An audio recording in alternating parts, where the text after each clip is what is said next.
Our manager hero, Alfred Sloan.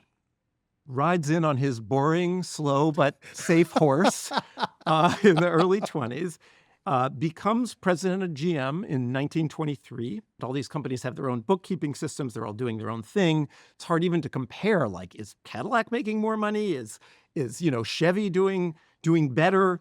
And so Sloan comes up with this system that is going to shape big companies around the U.S. and around the world.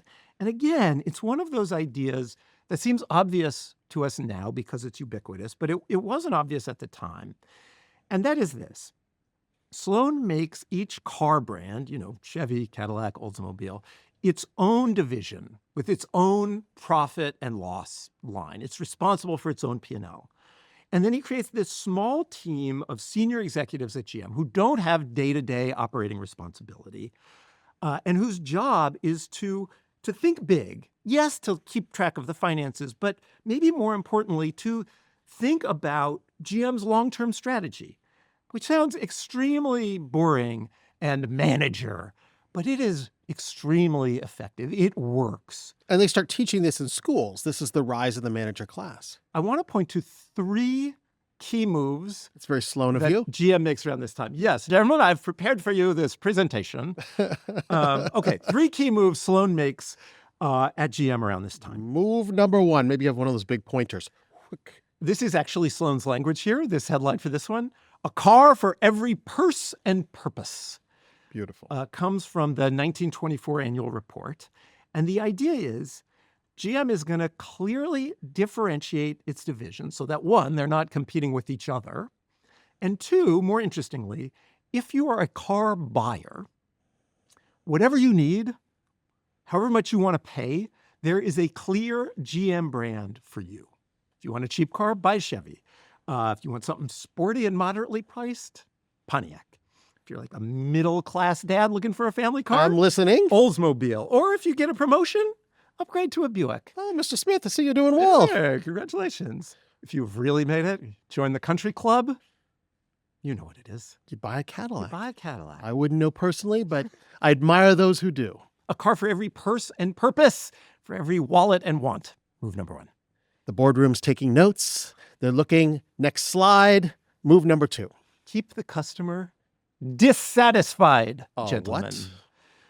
In the 1920s, Chevrolet started bringing out new models of its cars every year.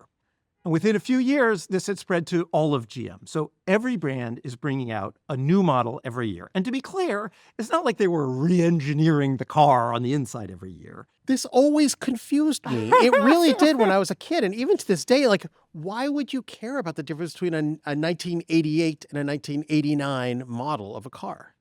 I'm going to give you a line from Alfred Sloan around this time. He said, "We need to bring the laws of Paris dressmakers to the automobile industry.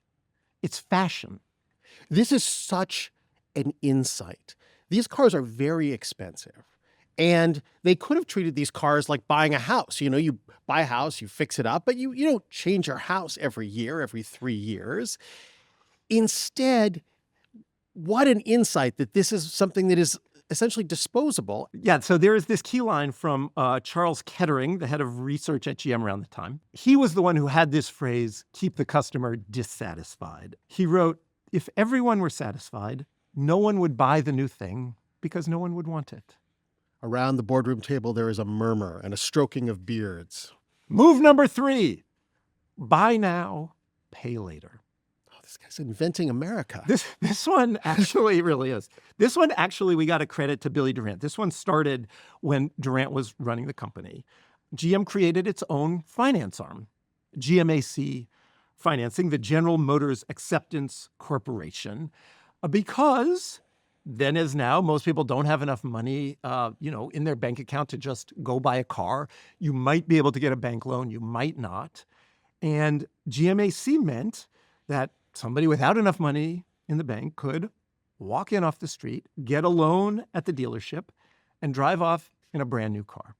To summarize, gentlemen, we have a car for every person purpose. We have new models every year, and we have financing so people can pay for it.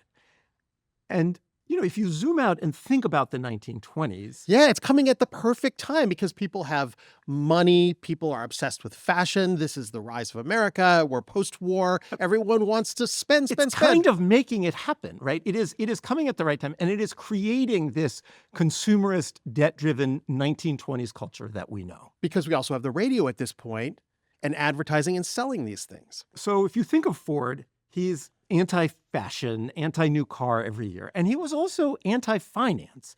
I think, in fact, he thought it was morally wrong to put people into debt to buy a car. And I do think there was a change in the way Americans thought about debt in the 20s, where before that, people were much more scared of debt. They thought debt was bad. Well, he was checking his workers to make sure that they were wise with their money and not in debt. And saving, yeah. What Alfred Sloan understood that Henry Ford never really did was that this era of mass production that Ford had created gave rise to an era of mass consumption, to the modern consumer.